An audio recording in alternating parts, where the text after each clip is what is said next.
This is the Building Resilience Podcast, episode 196, Living Life by the L's. Live, love, learn, leave a legacy, laugh, and be a source of light.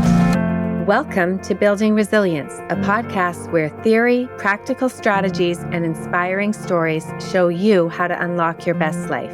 I'm your host, Leah Davidson. As a certified life coach, speech-language pathologist, and nervous system resilience expert, it is my mission to teach you how to be more resilient to life's adversities.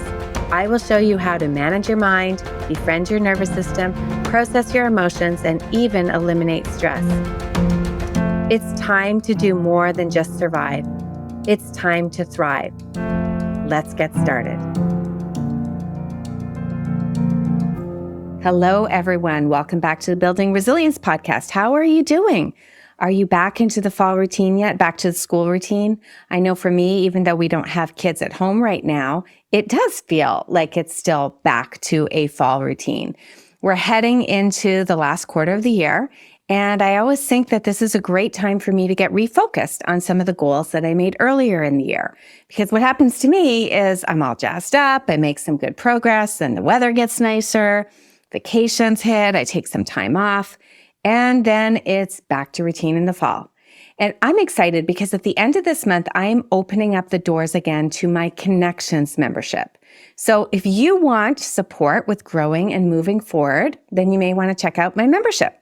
Now, you've probably heard me say over and over and over again, your nervous system is foundational. It is your most valuable resource, is what Dr. Andrew Huberman always says. So it's worth the investment in your own system, in learning about it, how to befriend it, how it can help you reach your goals and make changes in your life, how it can help you improve all your relationships with yourself, with others, with your higher power, how it can help you be a better parent or partner or friend, and it can help you grow your career, growth in your business. It is by far the most important and the best investment you can make. And in the Connections membership, there's so much value. There's an essentials course. There are monthly videos to continue your learning. There are resource calls to help support that learning.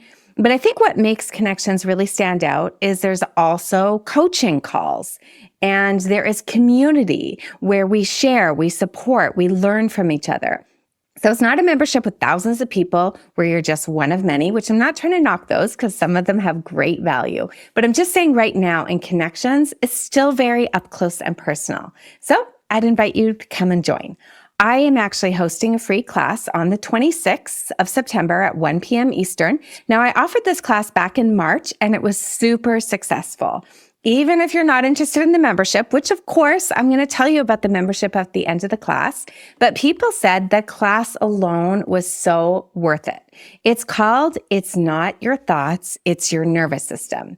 So I hope you can join me for that. The link to sign up will be in the show notes. The membership doors are only going to be open for a few days after the class until October 1st. So you'll want to mark your calendar so you don't miss out. All right, let's get back on track to today's topic. Now, I've been thinking about my dad a lot recently. As most of you know, if you've listened to the podcast for a little while ago, he passed away about 21 years ago, and he died of prostate cancer. And a few things have come up in my life recently that have brought him a little bit closer to me. And when I think of him, I always end up thinking of his life, what he stood for, what he loved. And then I think of the eulogy that my brother gave at his funeral. It was based off of Stephen Covey's The 4 L's: to live, to love, to learn, and to leave a legacy. Great words of wisdom. Stephen Covey, awesome. But even greater, because in my brother's eulogy, he talked about how my dad led his life by these L's as well. I remember at the time thinking, I want to lead my life according to those L's as well. Now, I had just turned 31 when my dad died. I had 2 young babies and no clue that my life would shortly implode. I would get divorced. I'd be a single mom for a few years. Then I would meet the real love of my life. I'd blend an amazing family with stepchildren. I would leave the safety of my hospital job, go out on my own, only 2 years later expand my career to include coaching, a podcast, a training, a membership, and some cool things that are coming up, including launching some journals. So stay tuned for those. But all the way through, I have used the 4 L's as kind of like anchoring points for me, some guideposts for me. And I added to the 4 L's to make them 6 L's. And these 6 L's are part of my personal mission statement. Part of, I hope that when I'm long gone and someone reflects back on how I lived, they will recognize that I lived those 6 L's. And I want to share this with you because I really want to encourage you to be thinking of your own mission statement. Now, in my programs, I do teach the importance of having a mission statement. How do I define it? Well, it's really a statement that defines what you believe to be your purpose as a human being. Why are you here? What unique talents and perspectives do you have? What would make your life truly worthwhile for yourself and those around you? Now, if you don't know who Stephen Covey was, he was the renowned author of the book, The 7 Habits of Highly Effective People. And he had won The 7 Habits of Highly Effective Families, which is a book that I loved. I loved so many things about Covey. He was of the same faith as me. And I remember he came and spoke to our local church congregation when I was I guess I was maybe 10 or 12 years old, sometime in the early 80s.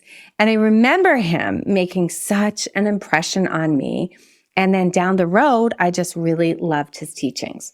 He actually died tragically, probably about 10 or 12 years ago now, from complications from a head injury from a bike accident, which of course is always near and dear to my heart, anything involving a traumatic brain injury. Now, he did introduce the concept of the 4 L's as a guide for living a well-rounded life. And I just decided to use them as part of my mission statement. So his 4 L's are live, love, learn, leave a legacy. And then I personally added to laugh and be a source of light, because those are two things that are really important to me. So I want to walk you through each one. Now, the first one, to live. I'm first going to ask you to think, stop and pause. What does that mean to you? Think about it for a few seconds. What does it mean to you to fully live? Now, for me, to live means to be engaged fully in life, embracing all the experiences. For me, it really means getting into that arena of life. Now, I'm sure you've heard me talk about this before, but that expression, getting into the arena, was probably made famous by Brené Brown because she talks about it a lot. But it really comes from Theodore Roosevelt, who gave a very famous speech back in 1910.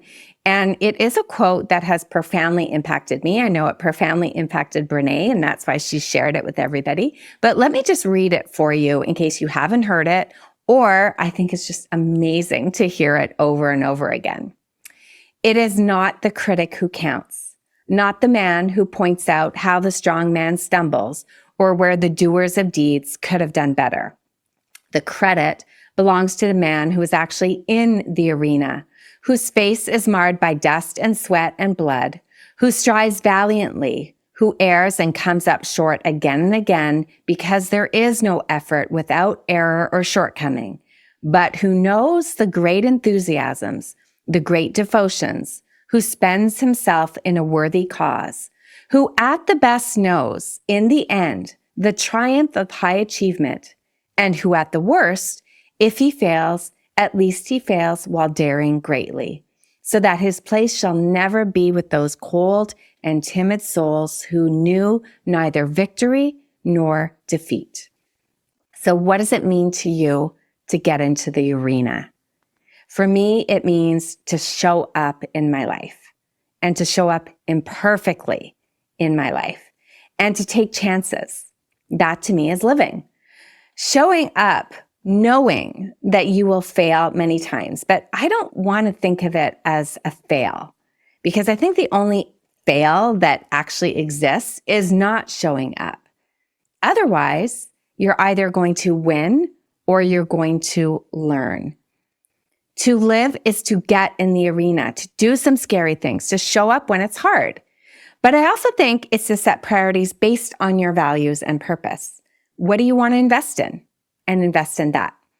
So for me, living means taking the trip, going for the walk, trying that new restaurant. To me, it means being generous with my time and my talents and my assets, my resources. It means prioritizing my health and well-being, investing in my future self while still making sure that my present self gets the attention, the experiences, the fun. So taking time to develop and nurture my passions and my hobbies. It means creating my purpose and spending time serving, growing, dreaming, experiencing, and enjoying it all. And to live also means that there's going to be loss and sadness and grief. Now, my kids always used to play sad songs for me. I think I've shared this before. Whenever we were driving around to their various activities, they were in control of the playlist, and they would put songs on to see if I would tear up and get sad. And they knew guaranteed Ed Sheeran's Supermarket Flowers was going to get me to cry. So it's a song about the death of his mom. And there's a line that says, "A life with love is a life that's been lived." And I think when you experience loss, it's because you have experienced love. The full human experience that I've talked about many times before is the feeling of all emotions. We grieve, we feel loss because we know love. And I think that's kind of what it's like to be a parent. Isn't it the most bittersweet thing? You have every range of emotion. It can be absolutely heartbreaking, but I wouldn't give it up. The price of some heartbreaks is so worth the relationships. So to live, to get in the arena, to do things. And that's why you see me doing things that sometimes they're successful and sometimes they're just learns. I love to play around with different activities, different passions, try new things. And I invite you to do the same. Think about what makes you feel alive and go and do that. Get in the arena. Now, sometimes we still have to do, not even sometimes, we always still have to do some routine and mundane things. That's also part of living. But are there things that you're not doing, that you're scared of doing, that you dream of doing? Carve out some time and just start doing them. And if you fail, quote unquote, it's just a win. It's just a learn. It's a different approach to doing things in your life. Now, the next L is love. We have to live and to love. And to love for me means to cultivate really deep and meaningful relationships, to connect with others, to share, to support, to experience things together, to have compassion, to be vulnerable, to be accepting and tolerant and patient, to show kindness, to express gratitude, to love more and to love harder, to turn to love and to ask, what would love do? But I've also learned over the years, love can look very differently to different people. Love can be saying no and setting boundaries and disciplining and doing hard things over easy things. I know many times my kids over the years didn't think that some of the things I was doing or even are doing now, what you would surfacely think love is. And sometimes the things we do are also because of the love that you have for yourself. Now, this is also something that I've been learning more over the years. The boundaries I set, the things I say no to, the things I will not accept, not because I don't love you, but because I love myself. I love you, but I also have my own back. Kind of like what we talked about last week, having compassion and boundaries. They both come from love. And for me, there is also a love for a higher power, a higher purpose, which helps me to love and respect myself and to love others on a deeper level. The love for my God helps me to be able to work more towards loving those around me, especially those who are different than me. It's easy to love those who are just like me, who have the same values and the same beliefs. But how can I love those who I don't agree with? Or how can I love those that I don't even like? Now, I admit this is hard for me. And I'm glad that I have time to keep working on it, to keep expanding the circle, that I am capable of loving and reaching people that at this moment right now, I may not feel so capable. So to live and to love. Now, the next L is to learn. And I truly love this one. I am a learner. It is one of my Clifton strengths. If you've ever done that test, I think it's my top one. I love to learn, and then I love to share what I learn. I love to simplify it, make it relevant, add my own twist and share. And that's why I love doing this podcast. I love to share. So I was listening to another podcast and they were talking about the process of learning and the idea of first we watch and listen, then we do, and then we teach.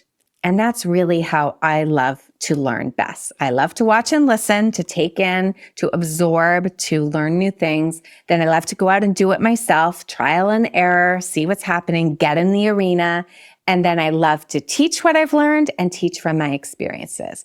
I love creating what I share here on the podcast with you. This is part of the reason why I do the podcast. And I know that I come by this passion for learning, honestly, from my dad, who was a lifelong learner. When he retired, he decided to go back to our local college. Now, I grew up in Montreal, so it's called Cégep in Quebec. And it's kind of like a community college, and they do lots of certificate programs. So he decided he was interested in accounting. So he did an accounting certificate. Not that he was ever planning on using it per se, but it was truly for the love of learning. And it was funny too, because I was at the same college and he took the same course with the same teacher. Now, luckily it was at different times, so we weren't in the same class, but we did have the same assignments and the same tests. So it was fun to have a bit of competition. Now for me, I know I always want to be learning new skills, new knowledge, new perspectives, formal education, informal education, taking courses, reading, workshop, videos, challenging myself to try something new. I am always enrolled in several things, not because I need to be or think that I want to improve my knowledge, but because I truly enjoy it. It is a passion for me. And I'm happy to say that we are a learning household. A couple of weeks ago, we went for brunch with the parents of my youngest stepson's girlfriend.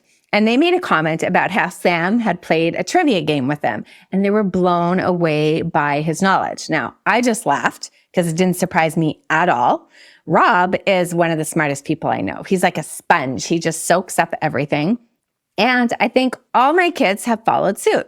The amount of information and knowledge, and sometimes it is completely useless, that gets passed around our dinner table, especially when all the kids are together, is truly amazing. And it's always been that way.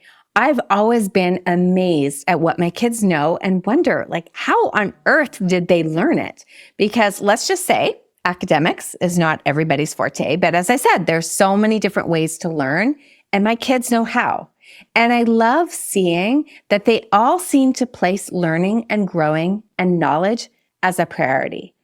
I hope that I will never stop learning. I hope that they will never stop learning.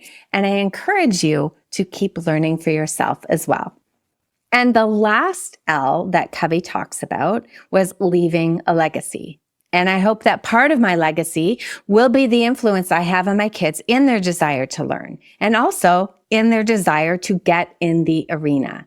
I think about the impact that I can have on others in the world, my children, my friends, and the people that I work with, my colleagues, my peers, my clients. How can I take the privilege that I have to do good, to leave everything a little bit better than I found it?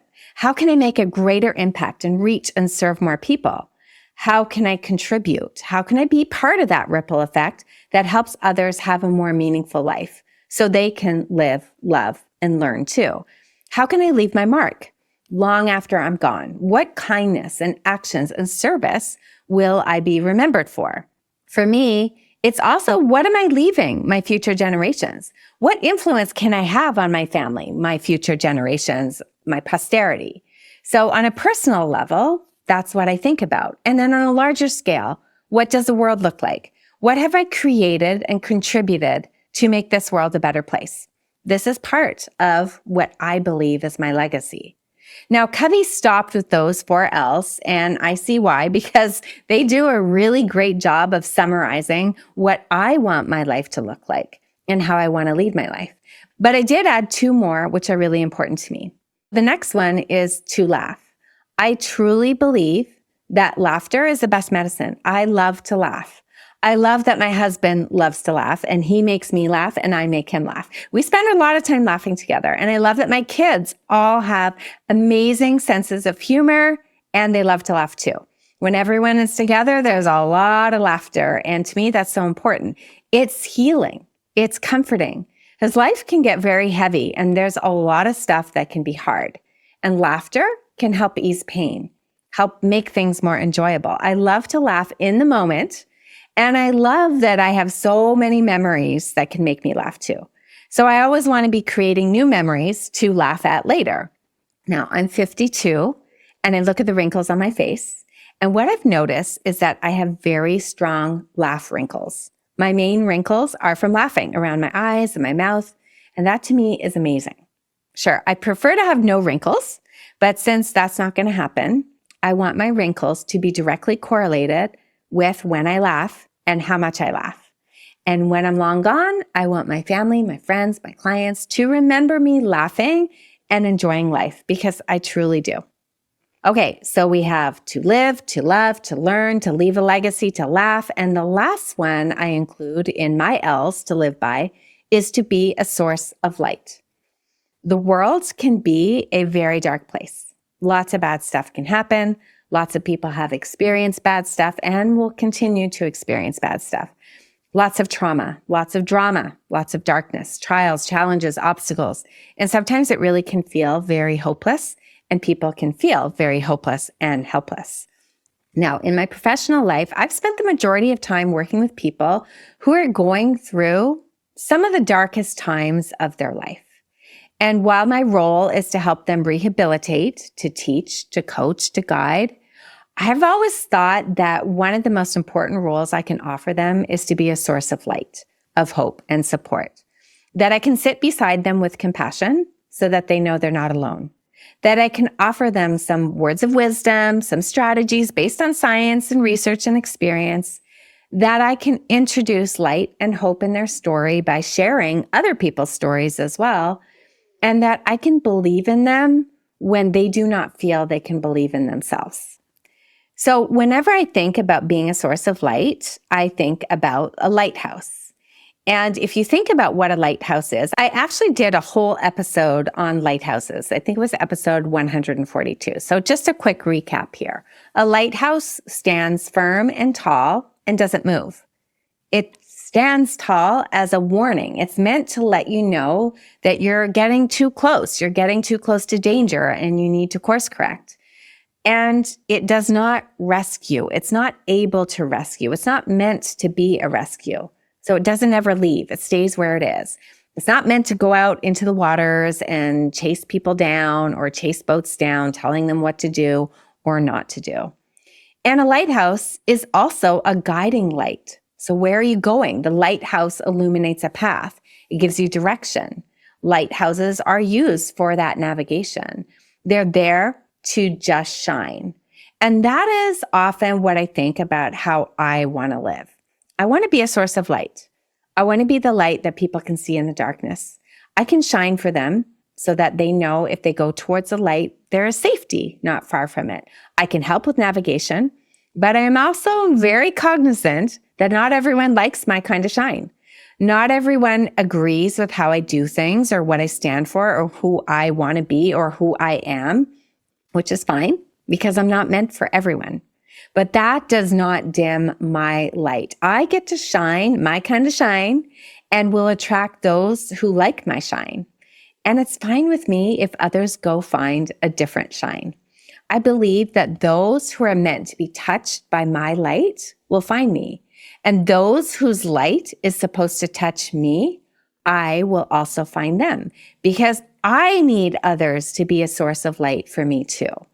Sometimes I completely need to borrow somebody's light. Sometimes my light is low and I need to draw from others. And I want that to be part of how I live as well. I can give and I can receive. So that is my take on living by the L's. To live, to love, to learn, to leave a legacy, to laugh, and be a source of light. I want to encourage you to go through each L, see if it resonates with you. What can you do in each area to raise yourself up? How can you incorporate these principles in your life on a daily basis? What are the other principles that you choose to live by? I would love to know. I'd love to learn more about what is important to you and what are some of your guiding principles. So drop me a line whenever you get a chance, and I hope you enjoyed this episode. I'll see you next time.